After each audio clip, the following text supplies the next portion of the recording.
Hi, everyone. Thank you all so much for logging in to this live Q&A with director Max Barbakow and writer Andy Siara. Is that how you pronounce your name, Andy? Siara? I should have asked.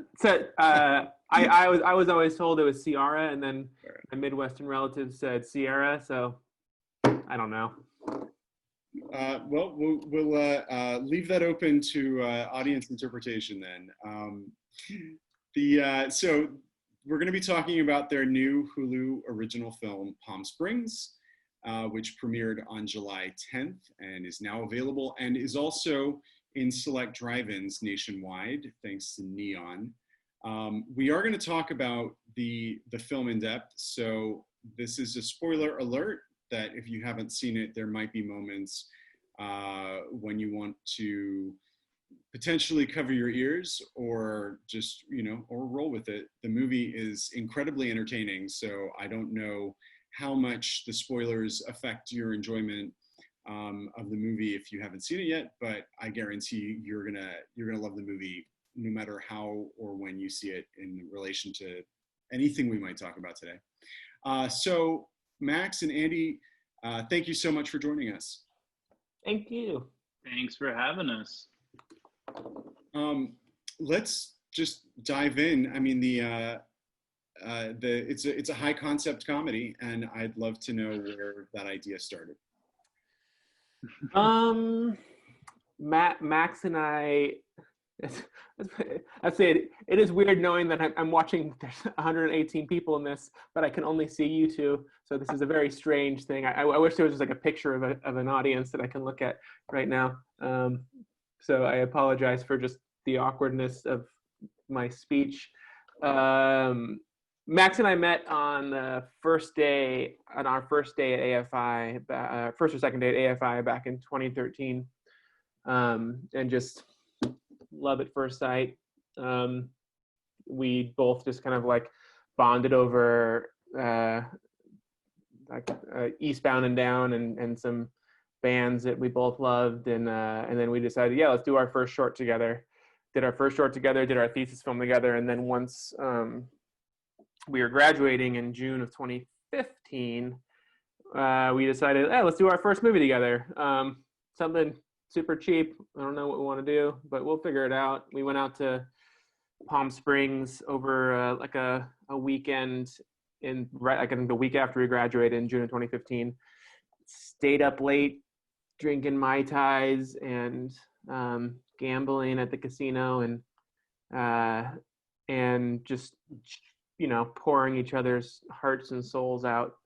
And it was out of those conversations and out of that weekend that we're like, okay, we don't know what we're doing still, but we have an idea for this character of Nyles, and we know we want to set it in Palm Springs around one or two locations. And then from that point on, like, it almost like naturally grew into what it became, but it didn't start out as a wedding rom-com time loop movie.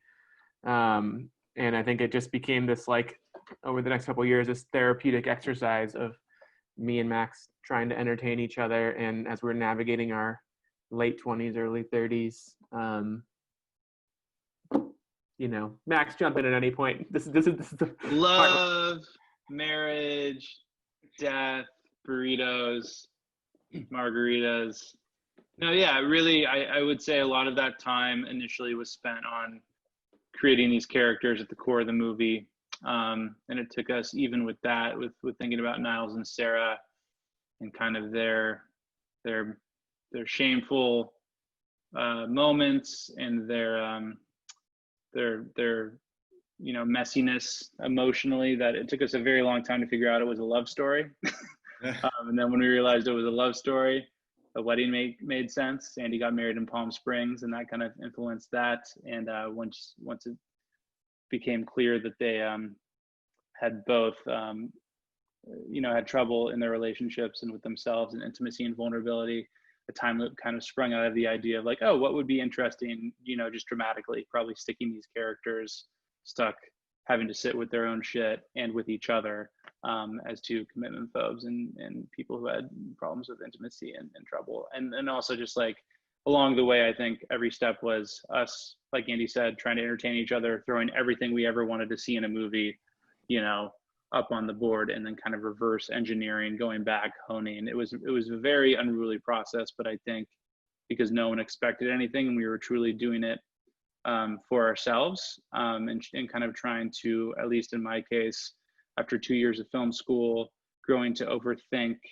the crafts directorially and in a storytelling sense, trying to kind of push back against that and rediscover our instincts in a way, and break out of that kind of uniform film school approach to making stuff, and like a pro style sort of set. It just became kind of a palate cleanser of an experience. And I think that's why it kind of is at its core a series of short films that in their own way kind of like lean into certain movies we love and genres that we love, and that was what was fun about it from the get-go. So you guys have been kind of working on it here and there for a couple of years before you got to the time loop concept. Yeah, it was like, I mean, not too long. It was maybe like a year or so. Yeah. Yeah, and then I remember once we landed on that, I remember that draft very clearly. I started that in like end of December of 2016, and I sent Max a 140 page draft like a month later, I think it was. So once we like landed on that, and we'd already been like pretty much, talking each other to death for that whole previous year plus, that it came quickly. And then in the rewrites, it kind of just, we like, just everything kind of just fell into place from that point on. And it's not this like beautiful story of like, hey Hollywood, man, we have a flip on the whole Groundhog Day thing from two idiots from AFI. Nah, it was like therapy, and me and Max, no one else gave a shit about us for those couple years. Like, this movie wasn't for anyone else but ourselves, basically. And like Max said, it just like we just wanted to dump everything into this, in case this was the only movie we could ever make, if anyone would ever actually let us make it. And that's why like it's initially started out as like us aiming for like a $50,000 mumblecore movie, and then I think both of our just tastes in film to begin with, like we like a good set piece. We like things a little bigger, and that's where like, just not one clean version of clean journey of this movie. So what were some of those things that you were slapping up on the wall that were representations of things you've always wanted to have in a movie?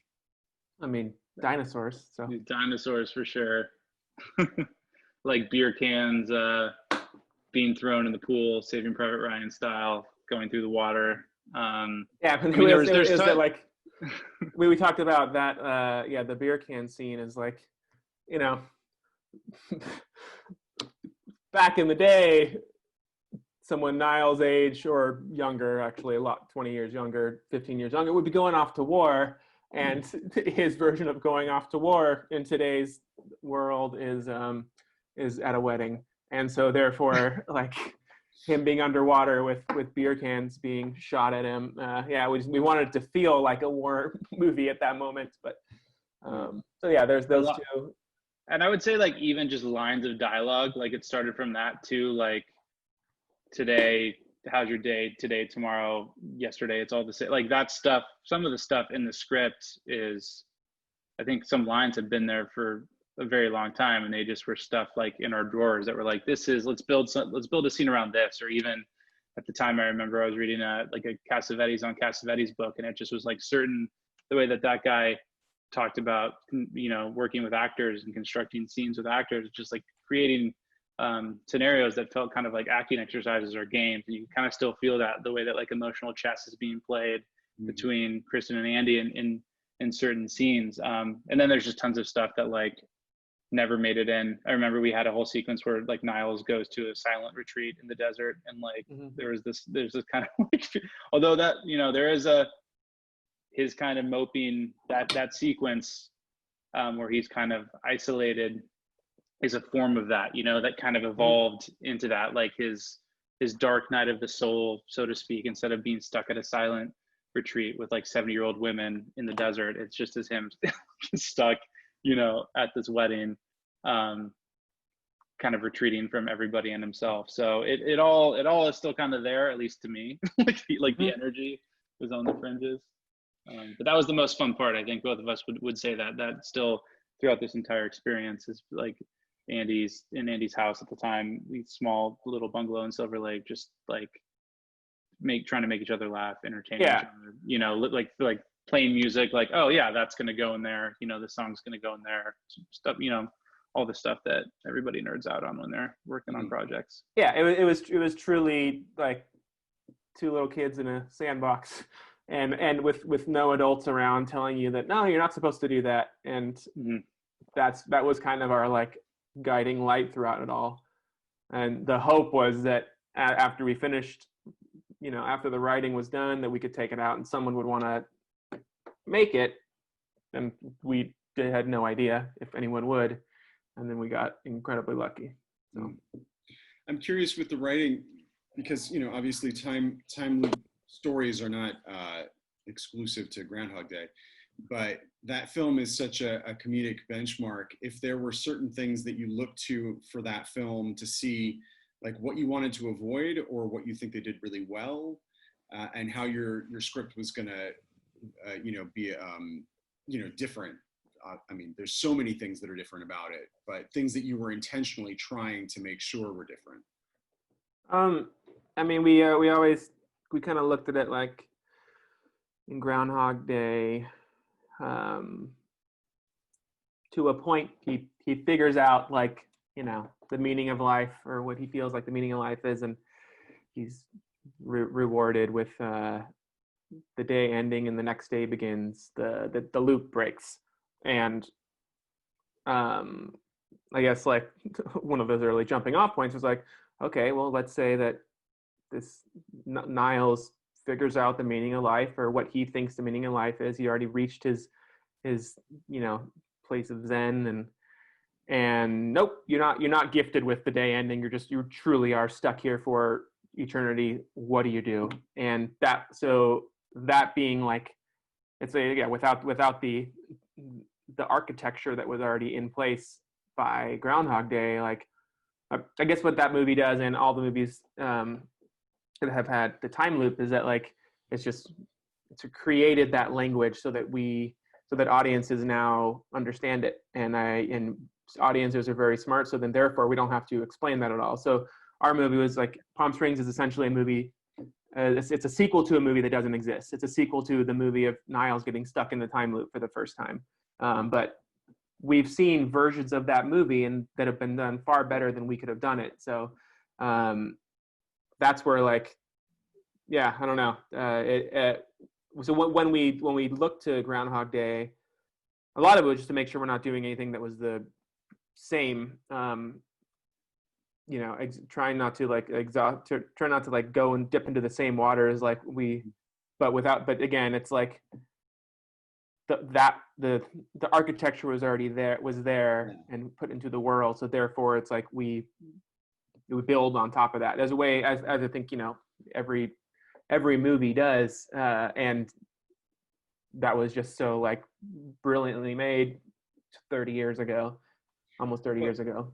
Yeah, and I want to just say that I'm going to say something that, for those of you who haven't watched it, will definitely reveal an important part of the premise. But what I loved about it is, okay, so a few years ago we had Happy Death Day, which also sort of like went through a lot of steps to outline, you know, the protagonist kind of understanding what's happening. And to have this movie where he's already been in it for so long, you know, was just such a wonderful start, because it, you know, you're sort of watching him totally exploiting the situation. And I love that. And I love that other people are able to come into this time loop, which is the massive difference, right? It's not about the one person. It happens to follow him as a central character, but it, you know, the time loop itself is not a manifestation of like some sort of psychic thing he needs to get through. It is a science fiction premise based on what you do wind up going through in terms of what he has to do to get out of it. So I love all of those different ideas. But once you decided that, you know, that Kristen's character was going to be in the time loop as well, I mean, and J.K. Simmons, I mean, there's just so much fun that you can have with that. At what point did you make the decision that it wasn't just going to be one person's time loop, but that it was in fact anyone who went through this cave got stuck in it? I think it was fairly early on when we decided that we were going to do the time loop thing. And because it wasn't always, we knew Nyles kind of needed a buddy in a sense to kind of jumpstart that emotional journey that he's going to take if we meet him when he's complacent and indifferent. So at different stages, that character was a different person. There was like a Jungian approach that we were taking very early on, even before it was the time loop thing. So we developed these characters like the Jerry character at the beginning that he meets in the pool very early on. Like it was a two-hander between him and Jerry. And so once Sarah kind of became it, that's the same moment that I was alluding to. We're like, oh, this is a love story. Okay. Like it kind of opened it in that sense. But that was always kind of the fun that we were after. It's like, let's use the premise to get into kind of a world where there are no consequences. And then let's get past that setup and kind of, if we can, have all that context gather on the fringe, and it could just be this grounded story, this grounded love story between two people. So you're kind of like operating on the juices of the time loop premise, but it's really just about the humans. And then Roy came embarrassingly late as well, like right before I feel like we sent it out, and like The Lonely Island got involved. But it was actually an article based on like an ex-USC dean actually who had been naughty and was kind of living a double life, that I saw in the LA Times that led to this Like creation of Roy, the dean of medical school. Yeah. Roy is based on the dean of, dean is based on the Roy, Roy is based on the dean of medical school in loosely. That was that spark of inspiration. And it was like, oh my God, what if like, who could this guy be? A guy like that, you know, who's like, has a family, lives in the suburbs, lives in a nice house, but is like, has this dark side, who's like looking for a release.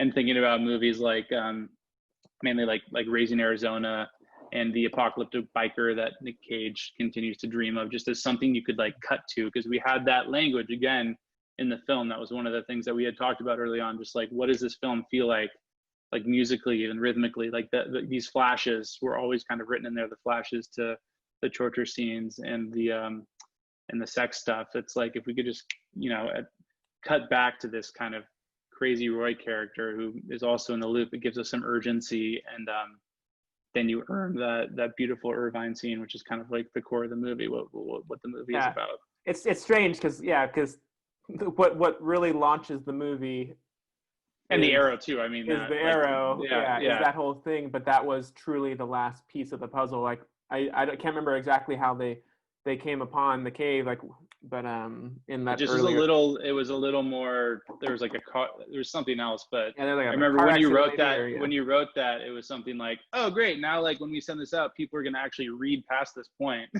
because this is coming. This is like coming out of nowhere. It's compelling, you know. But it was kind of an accident, but it works. Yeah. So at what point did you get it greenlit? Like, what was the process for taking this out? I got hooked up with this manager, this guy Sam Warren at LBI. It was like at the end of 2017 maybe. And like, you know, Max and I were passing it around to some people that we had, you know, knew from AFI and whatnot, but it's like, okay, who's gonna, that's the thing is, it's like a hard movie. It's not a movie you can pitch because it sounds so stupid. It's just like, and it's also not the mumblecore version of it too, where we're like, yeah, we'll just go make it. It's at this point, it's like the movie that closer to the movie that you're seeing, and people are like, what? We're like, you can't just go make this. Like, it's like we gotta actually. I remember a lot of like eye rolls when we kind of described it to people, because it's like, again, it's it's like a Groundhog Day thing at a wedding. It sounds like it's totally eye rolling. And then I got this manager that really, like, he got it. And he took it out to town, and then it got to this guy, this agent at UTA Houston, who passed it up to who submitted it to Andy and the Lonely Island guys, their company, Party Over Here. And so I look at once with that point that I got that manager, and it was no longer just like us two trying to figure out what to do with this. It was a far clearer, like, direct line to it getting on Andy's desk. And Andy and Akiva and Becky Sloviter, who was running their company, they brought us in, I think it was maybe March of 2018. And it was one of those things where we weren't sure if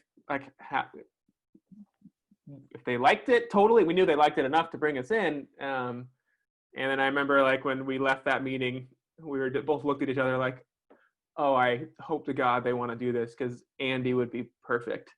In that meeting, you could see right away he got exactly what the story, the actual story was, on a deeper level. The tone, and he got everything, yeah. And he got this character, and also it's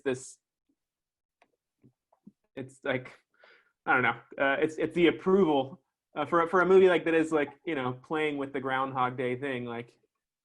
Anyone less than Andy, you can shrug it off, but they're the best. I mean, I agree that the casting is absolutely perfect, and Andy is exactly the kind of comedian that I want to see in a role like this. And I'm curious, though, when you bring it to Lonely Island, what the input is from the whole team. Obviously, Andy's just one component of them, and I know that the other two probably have a lot of good ideas for how to shape the material. What sort of feedback did you get? I think what was cool about it was it seemed like a natural evolution from what we had been doing. The room just got bigger and there were more people in it. So initially there's one of the first things Andy pitched in the first time we met was kind of changing, leaning into the sci-fi nature of the story and reworking the third act. So Siara kind of tries to figure out what's going on. In the finale, there was a lot of there were some pitches about that too in there, but we worked on that, got into a bigger room, and it was honestly just kind of going through the thing with a fine-tooth comb and making everything better. And really, you get to see why those guys, who they are, and what makes their stuff so singular and impressive and smart in all of its glory, is because they just throw everything against the wall and pressure test stuff. And that's kind of what we did with the script. And it was such an education in just how to Andy Samberg will tell you that the script was funny and made him laugh when he got it, but it just got so much better. We learned how to, we were making each other laugh just with the tools that we had when we were working on the script, but then working on it with them in the room. You're like, oh, that's how you make something really funny. Or you live with something for so long and you're so close to it, and it's this echo chamber thing. It's just getting notes from a really good friend, and then some, and it just got so much better. And there's also I spent a summer doing that, I think. Yeah, I have to say that it was one of the coolest things to, in case there are any producing students here or in the producing program. I don't know if that's how it works there. We started work with them, I think, in the middle of April. And what the coolest thing was that we I remember going in there, we'd go in on a Monday, spend several hours going through the script, getting notes. I'd go off and write and try to turn around as quick as I could. So I remember for a while I would send it off on Friday morning, and by Saturday morning I get a text from Becky, the producer, saying, "Read it, love it. Let's hop on the phone on Monday." That quick. None of this 2 or 3 or 4 weeks, or maybe in a couple months I'll get back to you. That made me excited. That made Max excited. That made us want to turn things around so much quicker. And it also it made me realize, I think made both of us realize, oh, he actually wants to do this. And so we we spent, it was like April through, then I had a baby in June, so I kind of took like a few weeks off. But it was April until like end of July when we went out to financiers with it, and then got hooked up with its newer company, Limelight, to fully finance the movie. And so like it was pretty quick comparatively, I guess, from the time we started working with Limelight, which was I think in maybe October perhaps, and then I think it was November. Yeah, like October, November. And then we were in prep by February. early prep by January, February. I want to ask about two important character reveals, and again, cover your ears if you haven't seen the film, anyone out there. The structure of romantic comedies usually dictates that at some point the people that are in love are pushed away from each other, usually by something that one of them does. And in this case, it's start with Andy's character. It's the revelation of what he's been lying about. Mm-hmm. And that's a really that's like a dark revelation, and I'm curious to know how you guys came to that. I mean, it certainly works very well in the movie, but I'm curious how you guys struggled, if there were variations or things, or like if you knew that you were going to go there pretty early on. Just talk about the writing of that, and maybe also I was also going to ask, Kristen's character has the revelation of why she was in a particular place every morning, to leave it vague enough for the people who haven't seen the film, why she keeps waking up there, which is something that we don't know for most of the film until it's sort of communicated through Andy discovering it. I mean, like there's probably a couple ways. It's one question we haven't actually, I don't think we've had yet, oddly enough, but I think it's a really good question, because at least, we talked a lot about both of those, and there's something about, it's that note that is always given, like you got to make your characters likable, and there's something about both of them doing, like you know that they are good people, hopefully, by the time those reveals happen. You've spent 45 minutes with them, and you have an opinion about them. And then to show that, like, humans can make some terrible decisions in their lives, and characters in movies and TV shows can be very ugly or have ugly facets to them. I mean, again, I'm stumbling on I don't have like the nice like one-liner here. I think in Nyles's case, it was always like that's just an exaggeration, I think, of something that's played out in relationships. Not that like there's been lies, but just like a very long-term relationship that there's no, it seems like a very modern thing where there's just like no label put on it, but you just end up kind of in this in-between space where it's like intimate, but you're not together. It just felt like a very exaggerated version of that. In terms of Sarah, sorry to cut you off, Andy, I don't know. No, go ahead. No, in terms of Sarah, I think that goes down to exactly what Andy was describing, where you just want to challenge that inevitable note, like us as punks, who just want to make our movie and make it different. It's like, let's make her do, the seemingly most unlikable thing ever and still have you fall in love with her. Can we, as a challenge, can we make that work? And obviously when you get someone later on like Cristin Milioti, it works, because she's able to kind of hit all the emotional notes to make you fall in love with her. I think that the thing is, if we had two lesser actors, doesn't work. Even with Samberg too. Yeah, like, you hate them so much for that. And if it's a really hard balance, because if you reveal those too early, then you hate them. And And we played with that reveal too, like the timing of the reveals. I think in the Nyles reveal was always kind of in that scene, in that same place, but it definitely was something that we tinkered with on the Siara end of things. Not necessarily when Nyles knew, but when we knew, you know, as viewers, and how, you know, where that took place and how far into the movie that was, and how much time, you know, we would have to, for those who, you know, couldn't empathize or kind of like wrap their head around how she would do a thing, kind of forgive her for doing that or understand why she would do that. How did you land on Kristen? I think that their comedic chemistry is excellent in addition to the love story.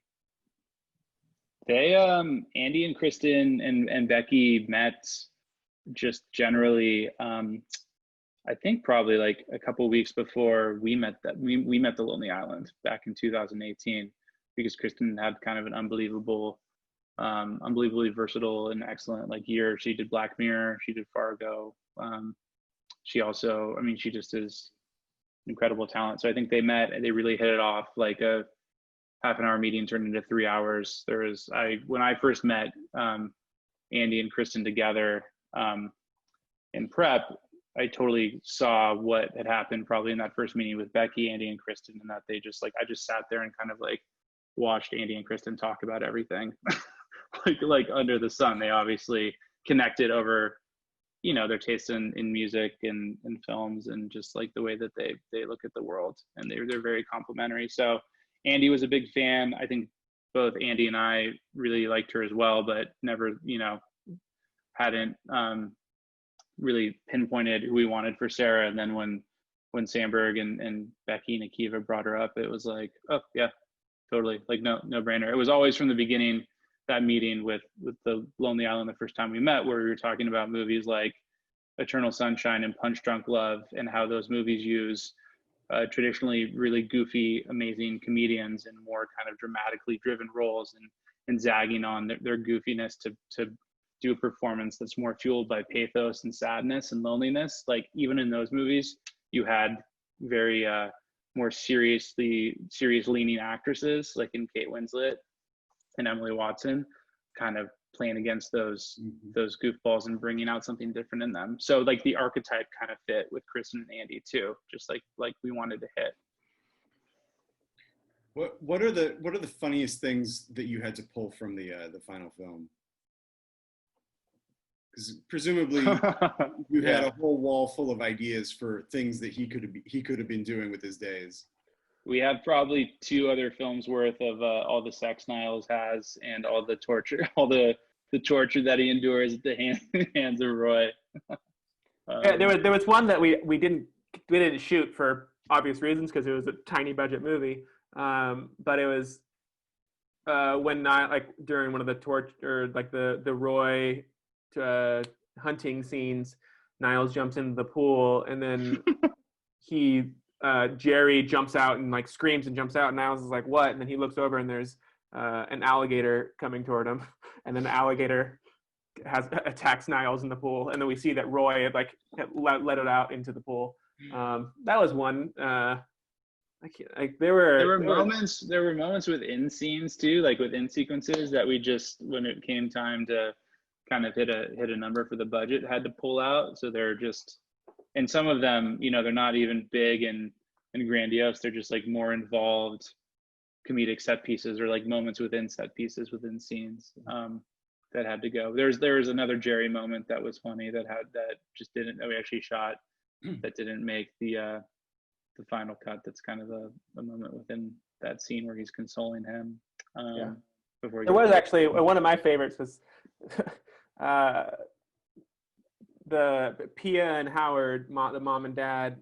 We hear them as they're about to start singing the song Lover's Concerto, and like Andy starts like crying, like we see he's about to start crying, and then it hard cuts to him crying, and Jerry kind of like, you know, consoling him in the script, and we did actually shoot, and it was just way too long, and it was this very smart cut, but it's like they perform that whole entire song, and then slowly Andy just starts like getting into like the ugly cry, like the force majeure cry. And I remember cracking up so much, and I loved it, but it also like it, for the sake of having a quick, the 90-minute movie that makes it what it is, it made sense to cut that, but I still have that soft spot for this beautiful performance by Peter Gallagher that got Andy to just like blubber like a baby. We have two amazing comedians in the movie. I mean, the whole cast is great, but Connor O'Malley and Jenna Friedman are both in the movie. Jenna plays the bartender, Daisy, and Connor plays Randy, the kind of unstable, dangerous groomsman who freaks out during the earthquake. And when Nyles is going through the house, he wants Misty to call the cops. But I remember the last night of the shoot, the last thing we actually shot was Daisy giving Nyles a hand job in the back of her car, and we shot like probably 35 minutes without cutting of just improvised Jenna Friedman dirty talk, which is amazing. So and then anytime Connor is so gifted. If you haven't seen Connor O'Malley's Vine videos or any of his YouTube content, it's amazing. We would always just, any scene he was in, try to kind of like pan over and pick up a little tag. So there's a lot of Connor stuff, and also that scene where Sarah seduces him. We cross shot that, and there's a lot of funny stuff there. I want to take questions from the audience, and I just want to say this before I have one last question for you. But those of you who are asking questions, we're going to invite you over to be a momentary panelist, so you can turn on your video. If you don't want to turn on your video, you don't have to, but it would be great to see your faces. So I'm sorry that you guys aren't getting the opportunity to see this with a live audience, and I'm curious if you've been out at the drive-in, if you've had a chance to. I mean, I don't even know like how satisfying that is if people are in their cars. You're not really hearing the laughing, but I mean, it's Max and I share this feeling that we feel so incredibly lucky that we premiered at Sundance, and I remember that we have the memory of that very first screening, the premiere screening, and Max and I were sitting in the back, 2 seats next to each other. The cast was scattered around. Like I knew where my parents and my brother and my wife was sitting, and knew Max knew like where his family was sitting, his brother and his now fiance, and like it was this very in a packed theater, like, and no one really knew anything about the movie at that point, and it was this nice, terrifying, overwhelming, emotional moment as like the lights went down and the little Sundance trailer comes up, and like it was like the final moment where we have no idea what the world's going to think about this movie, and they might hate it, and this might be the end of our careers, or they might like it. And but either way, the movie was not ours anymore. And then when the movie started, and that the Lonely Islands card came up, the Lonely Island Classics, and the whole theater busted up laughing at just that card, which was like this great moment of like, oh yeah, this is the right crowd. This is like what a movie going experience should be. And then it was like an incredible experience to see it like that. At least, I saw it twice. Max was there all week, so he saw it a few more times. So therefore, like, yeah, we don't get to see it in front of a theater or in a packed theater right now. But if this was coming out in the middle of summer in a normal year, we'd be competing with Tenet and Mulan and these huge movies that I don't know, maybe I don't know. I've kind of just I think I've just adopted this shrug, take a sip of beer. I can't be bummed about it. The movie's coming out. The movie is out, and that's cool. So, and even with drive-ins, like you can't hear. We went to the Rose Bowl, and what was cool about that, it was weird. We couldn't hear the laughs where the laughs came.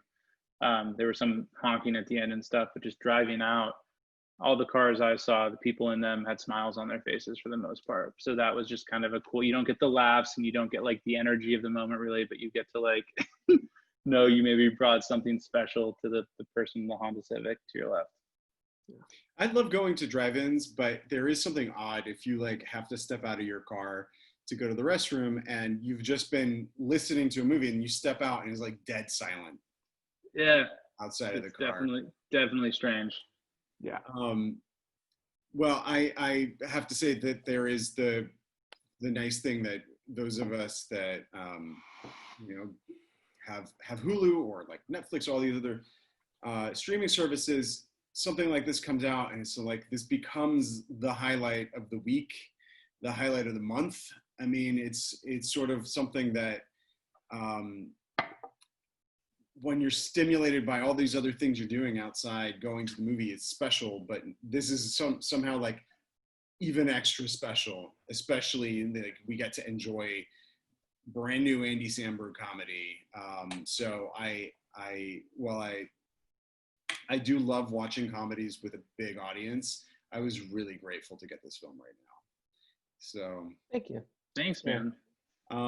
Okay, so we're gonna go out to Jillian, who is a 2018 production grad. And just a quick question: should we be answering any of these the Zoom webinar chat ones that are coming up, or no? So we are just putting those in the chat to differentiate from the overall Q&A list, right. But we'll just call on them and move them over. So now I'll ask Jillian, once we transfer Jillian over to the panelist side, to turn on video.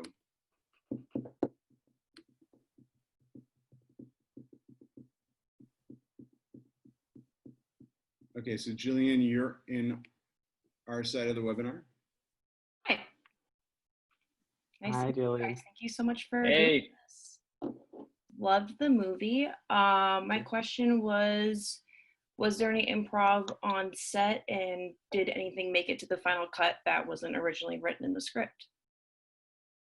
Yeah, I don't think it wasn't like we weren't kind of setting up cross-shot scenes and letting actors riff on what was written, letting them go. But I mean, we had such great performers that got really into the script and came kind of with an understanding of each scene. And then, we would get what was written.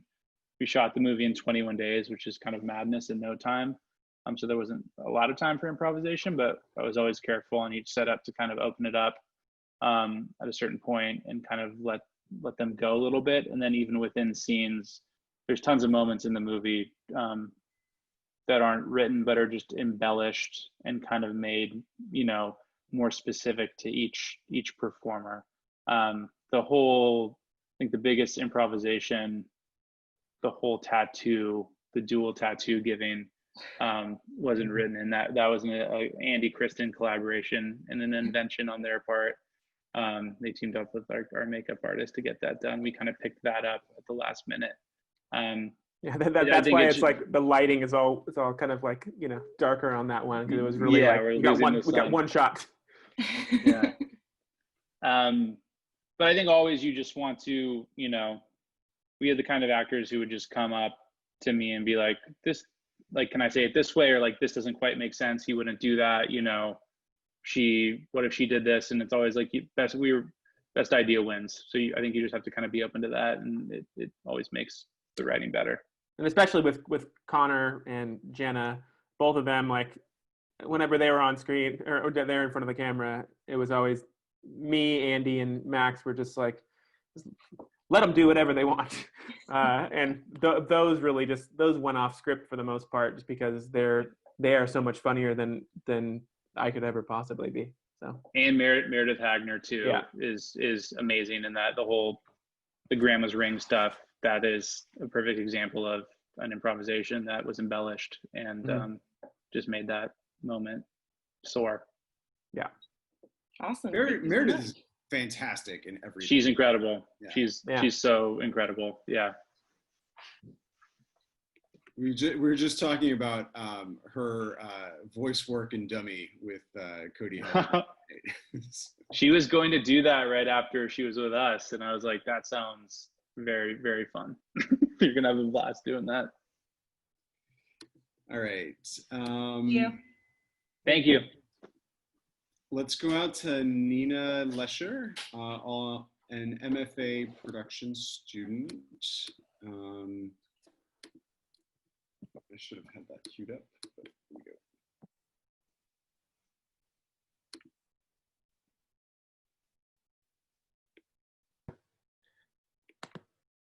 Hi, guys. Hey. This was a really good film, really enjoyed it. I wanted to ask you about the ending, because the ending really made me think, and I had to ask, like, did you guys plan on having those two last scenes of like where in the pool, and then when Roy comes back around and talks to Andy at the end? Can you talk about that? Yeah, so some version of the pool scene, it was a little bit longer, kind of the script's out there. You can find the longer kind of like monologue that Andy's character Nyles gives, but it always ended in the pool, and the last shot was always dinosaurs on the horizon. And I would say that the Roy tag was another little thing that I can't remember exactly when that was thrown in. Maybe Max can talk a little bit more about that. But then, we talked so much about the ending, and I wrote several different endings that we shot and were toyed with in the edit. And there was one like original scripted ending, and then there are another 10 scripted endings that aren't in any, like that were just that scene when we went out to Joshua Tree to shoot it, or 29 Palm to shoot it, and it was this balance of trying to find like I think Andy has talked about it, like proper closure for the romantic comedy, proper closure for the sci-fi aspect of the movie, and there was one more in there that he said, The nihilistic, oh yes, kind of flippant, don't give a fuck, part of it. We were very careful. I mean, again, it's not that with the time loop movie we were kind of block shooting every moment the same, but like anytime we were in a location and we were shooting all the scenes for the entire movie, we would shoot alts if we could think of good alts or different moments. So the JK tag kind of in prep came from that. We're like, we're going to be here, we should shoot all kinds of different things with Roy, and then we could kind of pressure test it and see if it works. Yeah, I almost had the urge to have it just end with them going into the cave, because we did too. Yeah, we tried it for sure. I just want to throw in a last question. Did you guys get to choose your own crew? I mean, since you went to AFI, I was wondering if you got to have a say in who you had on your crew. Yeah, the producers were incredibly supportive and amazing with that. I really got to, get who I wanted to head up every department. Of course, we had to agree on it, but like nothing was an imposition, which is incredible. And that is so important. I would say the crew is the reason why this movie is what it is. No one was doing it for the paycheck. Everybody took ownership over the idea and was super excited over it and elevated the work. And the department heads were just great. Nice. Thank you. Thanks. All right, Brandon Marsh, this is your moment. Moving you over. Brandon used to work for me. I'm very excited to see his face.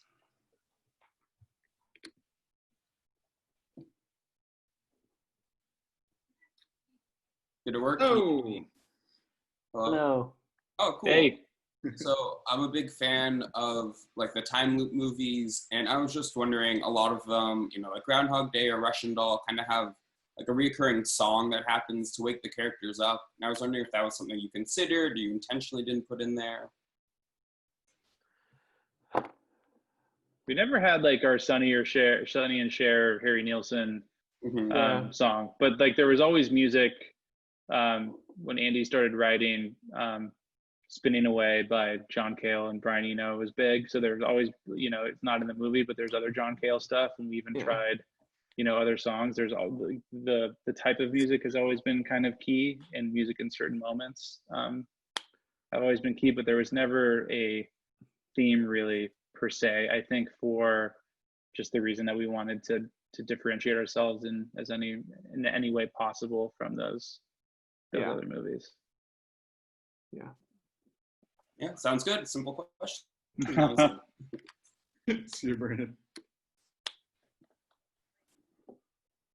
Okay, let's go over to Josh Granovsky. Josh is an incoming screenwriting MFA.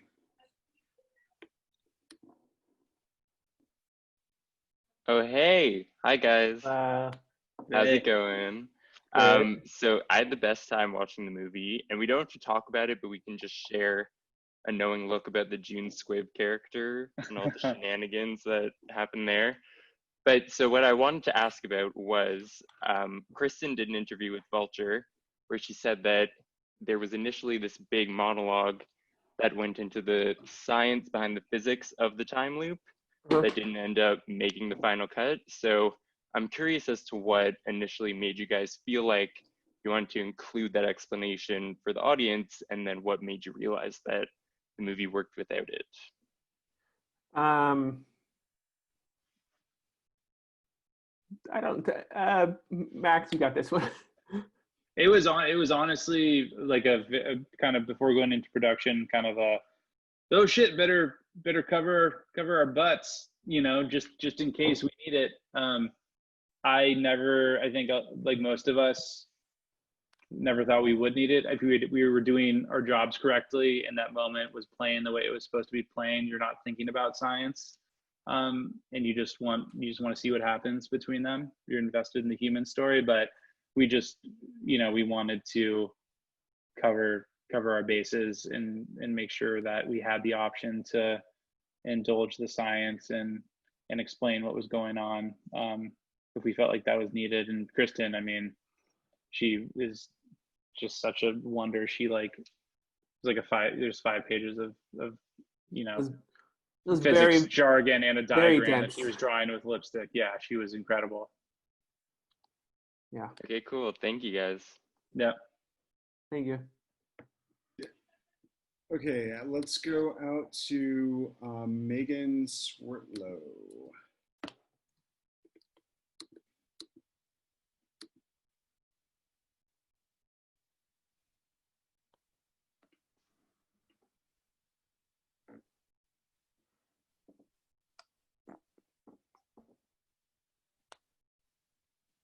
Hi. So I love the movie. I texted my whole writers group to say it's like a perfectly structured movie.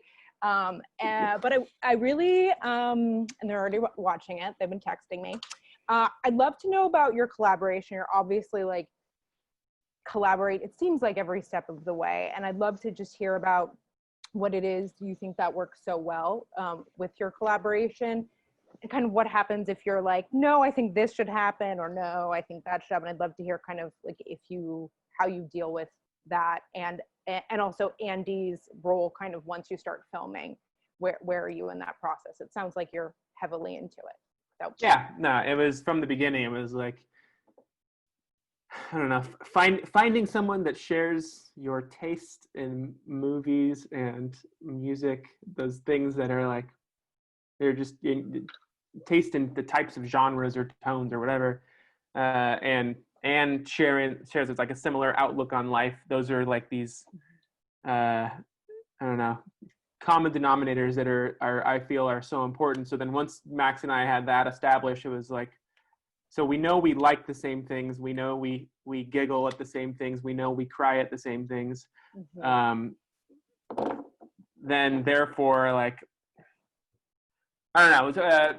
I'm gonna jump it around a little bit because it's a collaboration that I know both of us like hold near and dear to our hearts. Mm-hmm. And in WEF, we met on that first day of school, and there was a class we had at AFI by this guy, this writer Gil Dennis, who he died a few years ago. But the class was It was us with like our producer for our first short, and then 3 other teams. And in that, and this is like, again, the first month or two, Gil will point to me, is okay, like share your greatest moment of joy. And without writing anything down, I shared my greatest moment of joy with the class, with the other 11 students. And their job is just to write it down in a little notebook, and just like trying to pick, like, I don't slow down for them. They just want to, you know, write down as much as what I'm saying and see what kind of stands out. And then he talks for maybe a couple minutes after that, and then moves on to the next person. Then Max shares his moment of greatest moment of joy, and then everyone else in the class. And then the next round, you do your greatest moment of fear. So, you know, we're starting to get a little deeper, and do the same process. And then you get to your greatest moment of shame. And by that time, like, you know, we're opening up to each other in ways that you open up to in a therapy session. And, you know, and that group, I think, is forever bonded to each other, because, you know, no one ever shared anything outside of that group.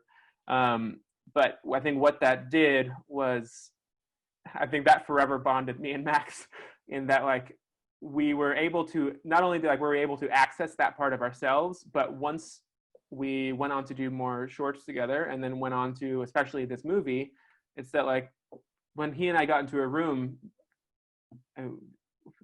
nothing was off the table. Like, there was no judgment in that room. So therefore, any bad idea, any good idea, whatever, like, we just poured it all out there. And so that, like, just in the brainstorming side of it all, that's just so helpful. And then specifically to the writing side of it all, is because I'm not like, I need people around me to a certain point. I don't like to just be alone in my thoughts. And so as you know, or anyone else that is, you know, in the writing program knows, that, like, it's such a lonely exercise.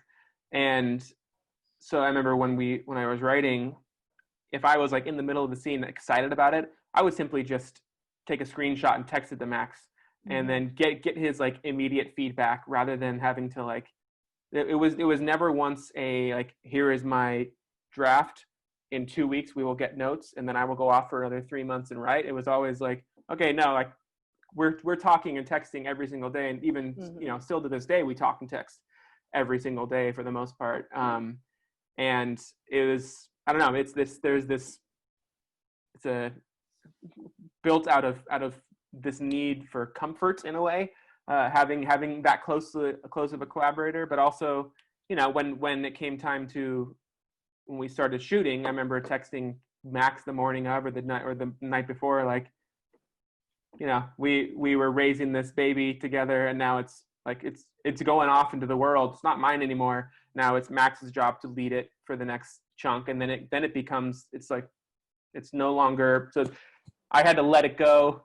I was still there every single day on set, and, like, you know, collaborating like that with Max, but it's the decision making of it all, like, where I can put something into the script and say, well, like, you know, I want this to be in there, so I can win that battle. But then it moves on to just the realistic, practical stage of, now we're making the movie, so it has to just naturally evolve, as humans naturally have to evolve. Max, what do you want to add on to the collaboration part? I would just say, like, everything Andy said is true, and that it is truly, I think our film school experience really taught us kind of best idea wins, and to keep the ego out of it, and just to kind of put the work first. And like, I think we were forged in that, so we bring that into it. But I think anytime I'm working on something, I always have kind of a person, whether it is a historical figure or a family member or a friend or a creative partner in mind, that I'm, like, making something for, that I want to please. I think it's very easy to keep your focus that way, instead of worrying about, like, you should never worry what the end product is, and just engage in the process. But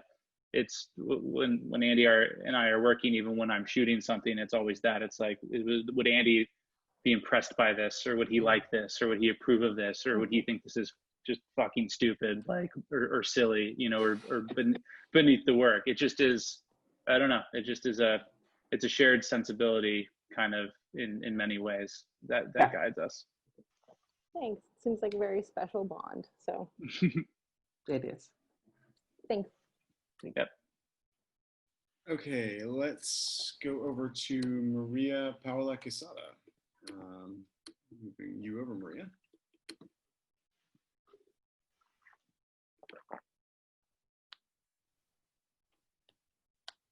Hi, how are you? Hey. Good, how are Thanks so you? much for doing this. I love the movie so much. It literally made my week, and I feel like the themes resonated so much with what's happening in the world right now, which was like such a breath of fresh air and everything that's going on.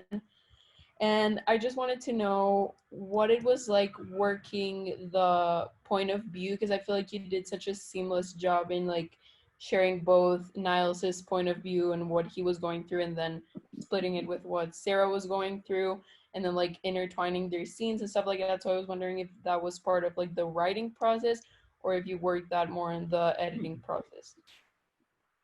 I think it was fine-tuned in the editing, but it was like those jumps in point of view were definitely that. I mean, that's again the benefit of just like Max and I arms linked, like just going through it all together and just wanting to make sure like we're, you know, dotting every I, crossing every T in a way, and fully exploring What is it. the most convoluted way to tell this story? Yeah. The most. Yeah. So yeah, I don't know. It was mostly done. I mean, it was. I guess the language was set up in the writing of it, but it definitely had to be fine tuned and moved around a bunch. You know, when they were all editing it. So. But that always seemed, even in the writing of it, I just loved. I felt like we stumbled upon something super special when we kind of pinpointed where those big jumps happened, both in the first act and like in the transition, into the third. It felt like it's like, oh, that's interesting, and it felt balanced and kind of deliberate. Yeah. Thank you. No. Okay, let's take two more. And also, I'm just as I see there's like 15 questions. So after we do those two, we're happy to do a speed round. If I don't want anyone to feel left out. So. Okay. Yeah. All right. All right. So let's welcome over. Sorry, I had this Rebecca Chu, an incoming producing student. Oh shoot! Sorry, I hit the wrong thing.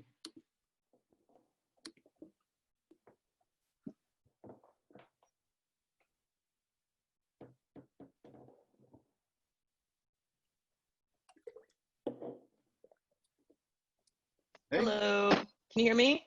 Yes. Hi, so I love the movie. Thank you so much for making it. Thank you. I am someone who grew up in Irvine, and so I was just really curious about how the idea to like make Irvine such a meaningful part of the film started, and then how that idea just evolved over time as well. Just really curious about how that creative process worked for you guys.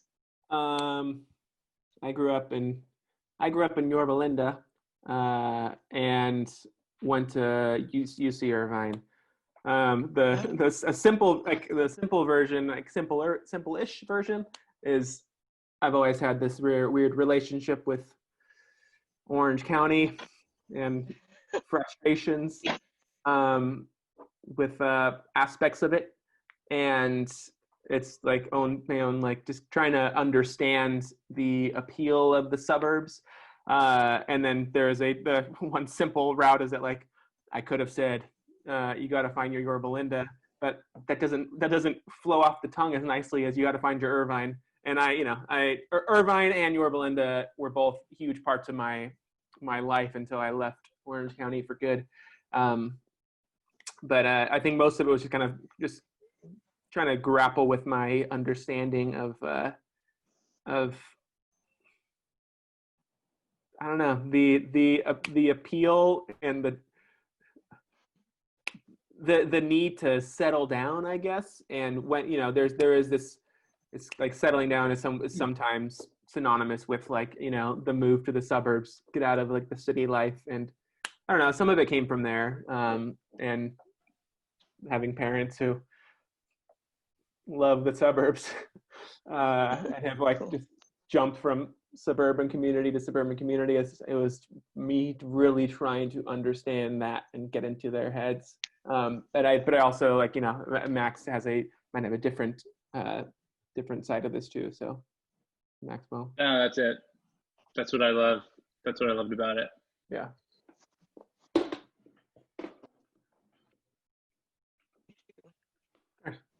All right, I'm gonna bring over Jeremy Sender, and this will be our last video question. Jeremy is an incoming student.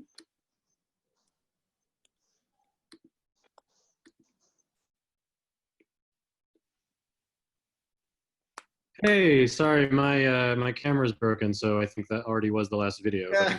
Okay. I just wanted to ask, back to like getting the movie made, how you got the attention of the manager who helped break that door down for you. During my second year at AFI, I interned at AMC. They have a nice internship program there. I had a friend that worked at AMC before, or that was working at AMC. She got me an internship for my second year at AFI. I was doing coverage and whatnot, and then they kind of put me straight into this writer's room for Lodge 49, this AMC show. So I kept within that AMC family, but when I got to this point where I was like, I needed a new manager. I had another manager before, but it was time for a new manager. I called upon some of those AMC people. I was like, hey, so do you know anyone that you think would be a good fit? And so two people that Jane Sullivan. She was actually a USC grad. She and I were interning at AMC together. She sent my script to this guy, Sam, and this guy, Stefano, who was at AMC, and he went over to Hulu. He sent my script to Sam because they both independently thought Sam might be a good guy to manage me. And then probably most of all was my older brother, who also was a writer, who went to UCLA for their grad program. And I told him, I was like, I need a new manager. He sent my script to Sam. So it was like Sam at LBI getting the script from multiple sources. And after that, maybe he took the meeting out of pity. I don't know. But once it got to, it's the short answer, it got to the manager because of other friends and acquaintances that I had met by one, birth, brother, and then two, by interning at AMC. Cool, thank you. Okay, so feel free to just pick some questions out of here. Oh, let's start from the top. What led your team? What led to your team a team up with Lonely Island, knowing that their background is more comedic and less sentimental? Max. I think, at least for me, it was kind of going into it a no-brainer, just because those guys were so influential for me, thinking that filmmaking was possible to do with friends, and just in the way that they made stuff and how ingrained their sensibility, I think, is in ours as creatives, just because they started making stuff as I started watching stuff. But then they've been doing it a long time, and their interests and their tastes are very diverse. Aside from their comedy, they're very smart, and they're just great filmmakers and craftspeople. Yeah. So I don't know how I knew that. I think I knew that just because I knew kind of them, and I saw them kind of pop up in the credits of other people's things. And it just is, SNL is definitely a place where I think it seems like you meet a lot of people and collaborate and share ideas. So they felt oddly perfect for it. And again, it came down to that first meeting too, where we talked, and it was immediately apparent that they understood what we were doing. Yeah, and I would just add that in the best comedy, there's deep sadness underneath, and so I remember after that first meeting, or even when we scheduled that first meeting, we both went on a really deep dive of like all of their, all their SNL digital shorts, everything like from the earlier days.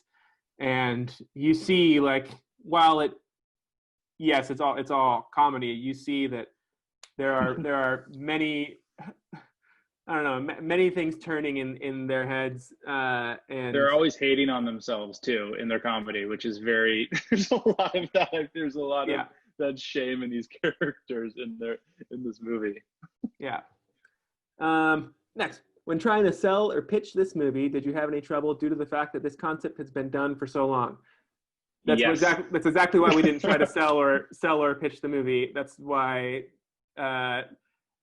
While going in with a partner in this, our goal to make a very first movie together, to make it for cheap, like we were not beholden to anybody. We're just beholden to ourselves, and so we've got to write whatever we wanted, and because no one ever would have bought this movie off of a pitch.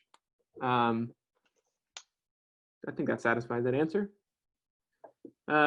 Would you ever do a standalone short or another film with J.K. Simmons' perspective? Totally. Did you guys write the part of Nyles for Samberg, or did you have to rewrite it once he joined the project? We were never, to be honest, we were never really like, there were a handful of actors that we were that were in the mix. Not that we're ever like in the kind of our dream board. We never really were writing it for one single person, but then once he came on, that's where it was like, he's the guy, let's write it to him. So that's right? Max? Yeah. No, and I think it oddly aligned already when it was written with him, but it was fun to make it even better. And then there are like very specific Andyisms, I feel like, that were added. Part of me just thought, now that he went away, I'd feel like if no one actually is on this and you and I are just talking to each other. Still, Kylie asked, did you know the ending, the way they were going to get out of the time loop when you began writing, or did it evolve organically during the writing process? That question, I guess, presumes that they get out of the time loop. Do they get out of the time loop? Does blowing up the cave actually work? I don't know. Who knows? I would say I have my answer for that. All of us have our different answers for that question. I believe that everything in the movie is very, very specific. All the clues are there to come up with an answer, but you can come up with whatever answer I don't know you feel is most satisfying based on your reading of the movie. Yeah. Was Nana Schlieffen in the time loop as well? Aren't we all in the time loop? Mm-hmm. Mark asks. Now I really feel like we're just no one else is on this right now. Okay, there There's still like 90 people out there. Okay. Well, when you disappeared, I thought like you just left, and it really. Well, I was trying to do a grid view so that it was just the two of you, as opposed to like the two of you answering questions and me just kind of like. No, that's what it was, and okay. Mark asks, he's an alumni. So what's with the dinosaurs?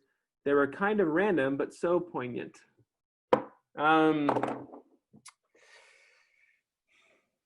are a couple ways. There's a couple answers, maybe. They are two characters who don't believe that they are worthy of love, don't believe that they could fall in love, and in that moment they are falling in love, and so they are feeling the impossible, and so they are also as a representation of that, maybe they see the impossible. Because can dinosaurs be walking the earth today? No. So therefore, like you can look at it like it's a representation of that. But also, I don't know, maybe they did they are in some kind of like splinter universe where dinosaurs are, or Max and I just really wanted to put everything we wanted in a movie. Dinosaurs. Yeah, we love dinosaurs, and Jurassic Park's kind of the reason I did doing any of this shit. So, of course, have dinosaurs in there. But I guess the more important thing that I've seen it pop up a little bit, like, are the dinosaurs a hallucination from the mushrooms? And all I will say is that no, they are not. Those are very real dinosaurs. Do you think the pandemic helped the popularity of the film with everyone going through the same day? Totally. Yeah, absolutely. It's Andy planned it. Yeah. Siara, not Samberg.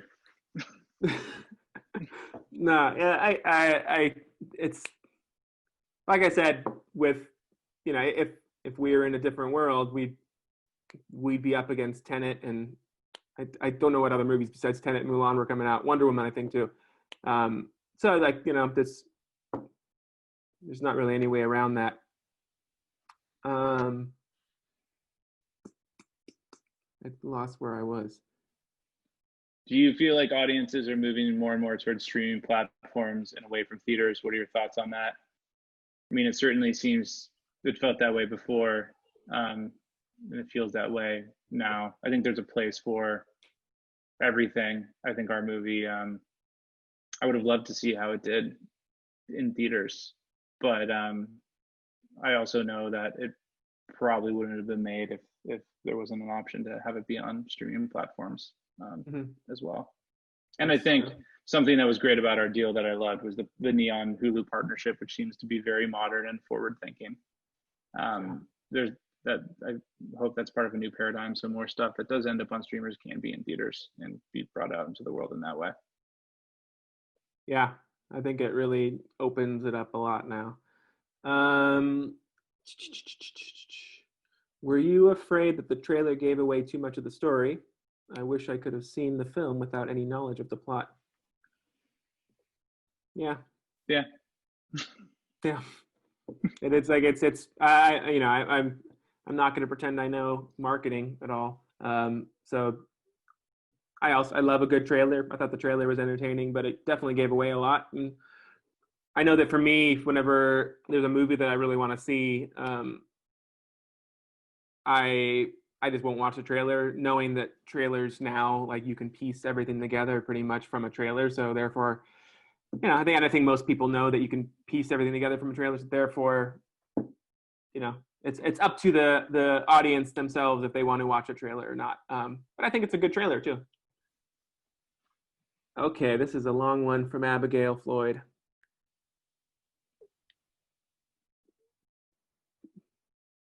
Should I read it out loud? Yeah, I don't think they can see it. Okay. Could you explain the lore of the time loop a little more? After watching the movie with friends, we got into a long discussion about whether or not a new timeline is created each time the day repeats, since only a few people were stuck in the loop and the rest of the universe was not. This would mean that there would be X different versions of everyone in the universe based on how many times these few people were stuck in the loop. And once J.K. Simmons also exits the loop, he would be able to join the same timeline as the other two, because his final actual November 9th will be different than theirs. Is this the case, or is it something else, such as the whole universe is stuck in this loop and only these characters are aware of it?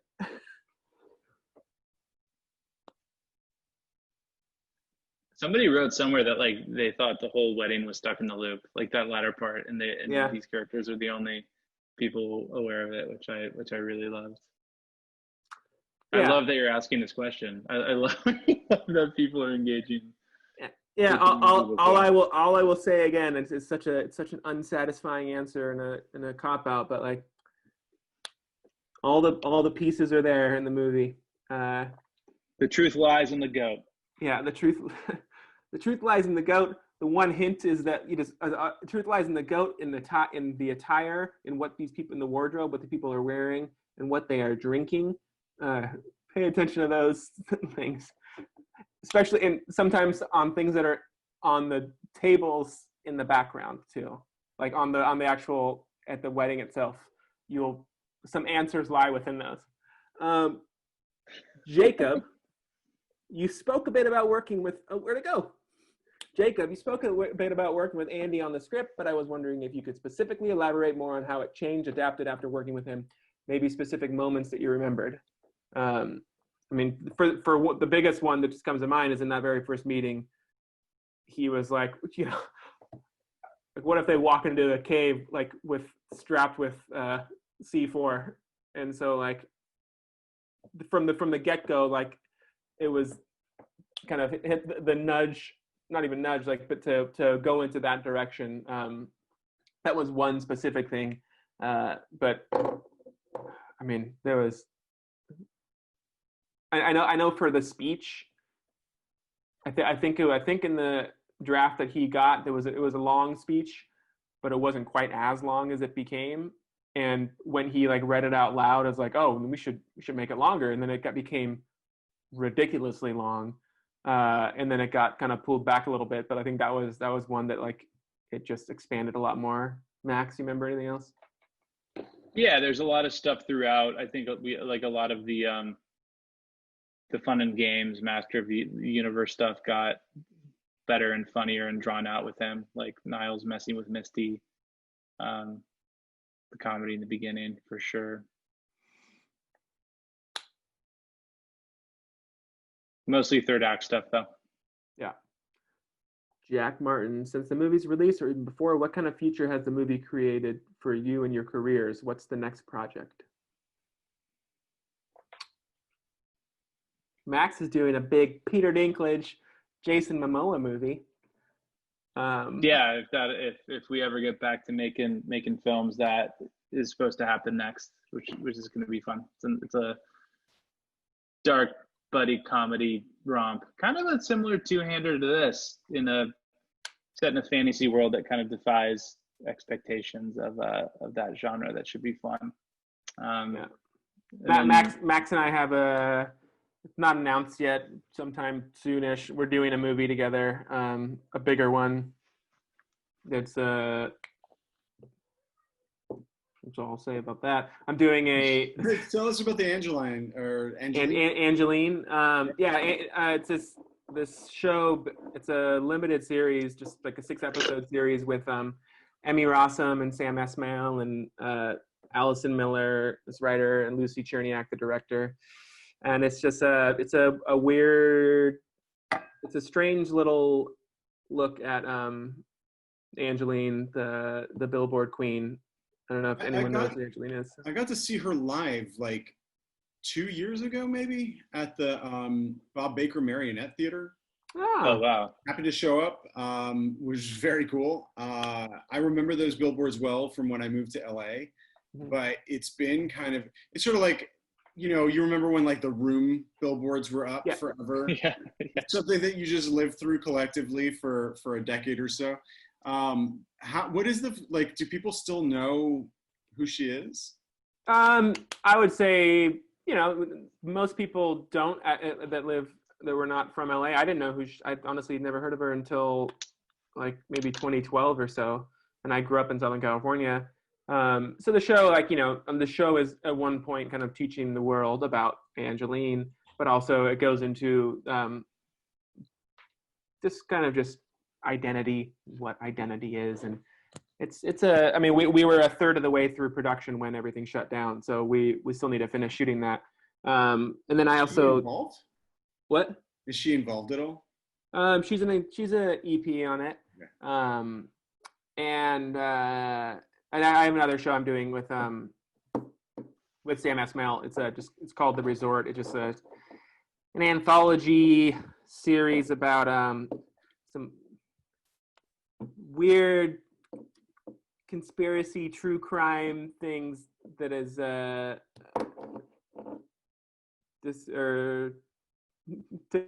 takes place at like various resorts around the world. And I'm giving them like the absolute worst explanation of this story. It's about vacation. It's like one of those Vegas Vacation. Yeah, like if that were a TV series, right? Yeah, basically, yeah. Podcast, it's great. I read it. It's awesome. So yeah, and then he and I, Max and I there's a handful of things that are just in various, like, I'd say that the movie has definitely helped whatever comes next. Totally. So find your buddy and go make a movie together. Daniel says, what sister stuff did Sarah whisper to Tala? Maybe the answer to the movie, whether they get out of the time loop or not. Nana, who Nana is, her true identity. Mm-hmm. What I think, yeah, I think that answer is there, but it can also be left up to somewhat interpretation of like what you think as an audience member, what the most selfless thing could possibly be. Which plays into that idea of karma, which doesn't necessarily redeem her or unburden her. Such an unsatisfying answer. Sorry. Yeah. Cheyenne asks, how do you approach character development from a blank page? How do you decide what your characters will be like, and when do you know you're going in the right direction with them?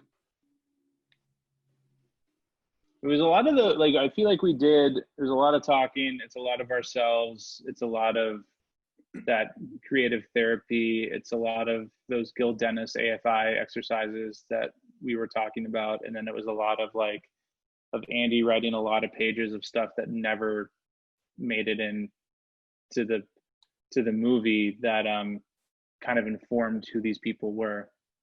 I think it just is, it's time, honestly, it's spending time and kind of falling in love with the characters and feeling like they're really complex and messy people. Yeah, that's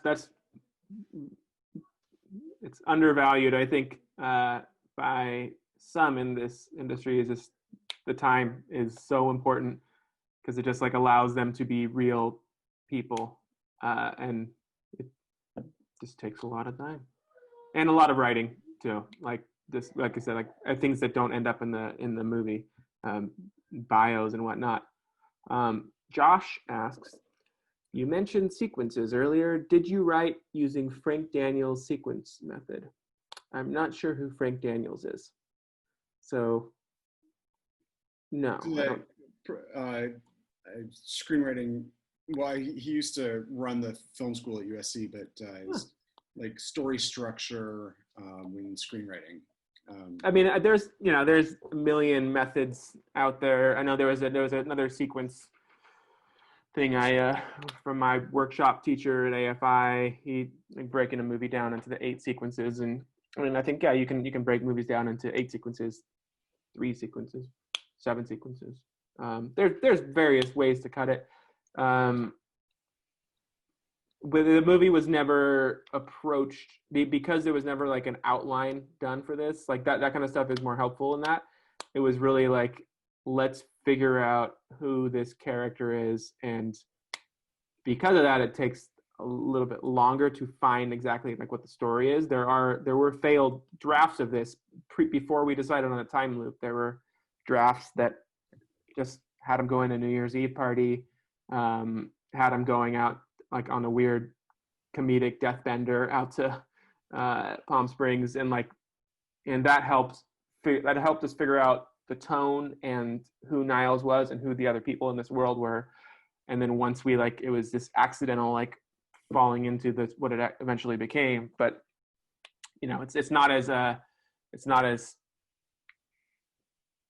efficient of a way. I'm sure that breaking it down in sequences might make it go quicker, but it just wasn't the right thing for this exact story.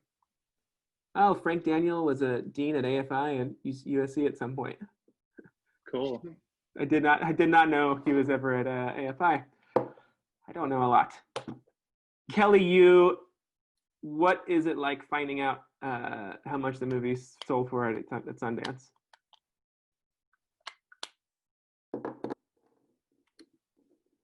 Max? I don't know, it's kind of indescribable, kind of insane. It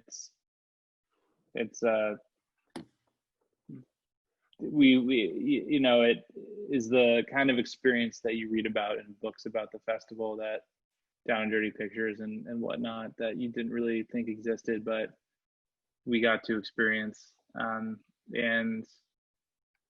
it's similar to, it's the same feeling that you have when you're in a production meeting and you start breaking down a script and they're doing line items for like goat rental, you know, and like dinosaur VFX, and taking like, oh yeah, how are we gonna simulate cunnilingus? You know, it's like when people are taking stuff that you worked on creatively seriously and trying to execute it. It's just, I always laugh and it makes me feel so happy. So kind of like inflate that feeling and put a price tag on it in a very public way, in an intense situation at altitude late at night. and that's what it felt like. It was unbelievable, and definitely something that we did not expect whatsoever. And what it meant at the time was just, you know, more people are going to get to see it, which is incredibly special. And I have a friend, my friend Christina was with us in Park City when it was kind of announced publicly, and there's a fun video of Andy and I on the street seeing the news break on our phones and getting text messages. That's something that I will always remember, laughing like idiots in the middle of the street. You know, it feels like you got away with something, is what it feels like. Yeah, and it's we were on our way to like another screening at like 11:30 at night or something like that, and when our phones blew up. And I'm very happy that Christina has the video. Christina's movie just premiered on Netflix as well, Mucho Mucho Amor documentary. Which you're talking about Cristina Comicini? Constantini, yeah. Sorry, yeah. Constantini, of course. She was our guest on Monday. Huh. What? Yeah, she's the best. Yeah, that movie's fantastic. It's great, right? Oh yeah, as was her film before that, Science Fair. Science Fair, yeah, that was her first film too. Science Fair. She's an incredible filmmaker. Sorry. No, that's it. No, that's it. Yeah. That's it. Guys, I have never seen guests answer that many questions. So I really thank you for going above and beyond so that everyone's questions got a chance to shine, even if we didn't bring them over with their video. So thank you so much for doing all of this, for making such an awesome movie. And I really cannot wait to see what the next collaboration is going to be. Really excited for Angeline. So anyway, thank you guys. Everyone that's watching, tell everyone about it. And I hope at some point we can bring it to campus and everyone can just watch it. Act in a theater. Yeah, that'd be fun. Let's do it. That'd be so fun. Cool. Good night. Thank you so much. Thanks, everybody. Bye. Bye.